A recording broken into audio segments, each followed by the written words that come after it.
A Cris, a gente já conversou muito, ela já me contou muita coisa da vida dela. Não vou fazer você contar os detalhes, mas você já se separou. Olha a fofoca aí, hein? Ai, gente, eu adoro. E aqui, ó, é aqui, é na hora, é sem filtro. Você falou que você não tinha todos esses detalhes na hora de assinar seu casamento, né, de se casar, e foi, então, só descobrir isso depois. Demorou um tempo. Como é que foi a experiência também na mediação na hora do divórcio, que você contou aqui e falou também da questão do filho, né, que vocês têm. Eu queria, Cris, olha pra câmera 1 ali pro pessoal ver sua maquiagem, que eu acho que, né, todo mundo quer ver essa beleza aí. Muito obrigada, amiga. Ela levanta também, né?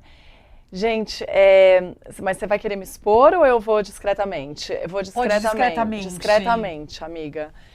Sim, então, como eu estava contando, eu me casei muito cedo e me separei com um filho pequeno. Então, um monte de coisas eu fui descobrir só na hora de me separar. A gente não tem essa discussão muito, não é uma coisa comum, né? E como a gente está falando de um lugar privilegiado, eu venho de uma classe privilegiada e estou falando né, a gente está discutindo, aconselhando as pessoas a fazer um contrato que pode ter um custo com o advogado.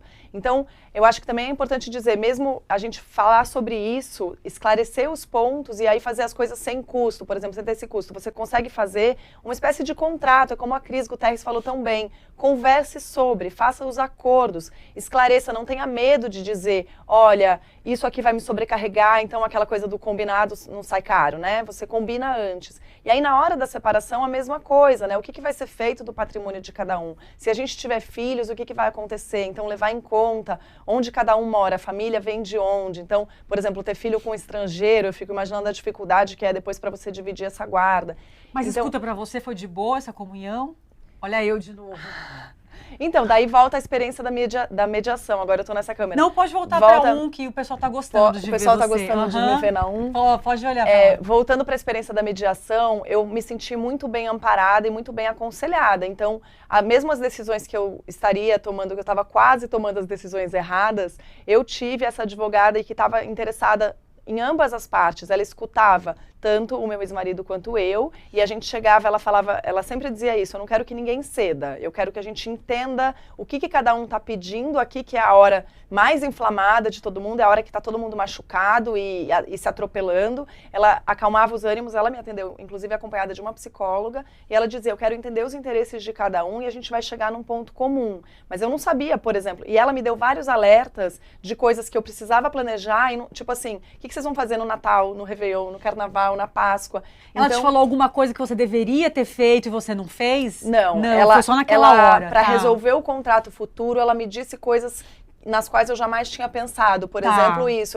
Eu lá estou sabendo que no meu acordo de separação eu vou ter que prever não só a convivência, que não é guarda. Isso também é uma confusão que se faz e que ela me explicou, eu não sabia. Guarda compartilhada não é dividir a convivência meio a meio. Guarda compartilhada se refere às decisões sobre a criança. Então, quando você tem a guarda compartilhada com o pai da criança ou a outra mãe da criança, significa que as duas ou os dois têm que ser envolvidos na hora de decidir. Essa criança vai para a escola X ou Y, essa criança vai para o exterior ou não vai, enfim.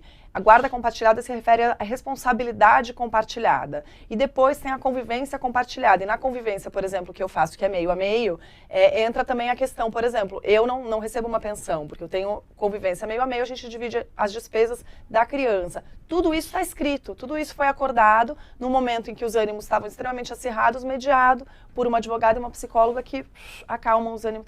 Claro, uma situação também de privilégio muito grande o que eu tô aqui expondo. Mas é isso, a gente conversar sobre, poder ouvir outras experiências e se planejar é muito importante. E eu não sabia, por exemplo, foi a nossa chefe que me contou essa informação do testamento que eu não tinha noção. Se eu morrer, quem administra o dinheiro é o meu ex. Mas tudo bem, no meu caso eu não vou fazer um testamento sobre isso, porque se eu morrer, o meu ex administrar o meu dinheiro, o meu interesse é todo, o meu foco é todo no meu filho e eu tenho certeza absoluta de que o foco dele também vai ser. E aí a tranquilidade que eu tenho, cada um também tem uma relação com o ex, né, amada, assim, ex com filho é para sempre, a família é para sempre, a sogra e o sogro são para sempre, os cunhados, eu ainda chamo de sogra, de sogro, de cunhado, porque é para sempre. Então, é importante a gente ter esse esclarecimento, pensar em tudo isso antes, é muita coisa para pensar.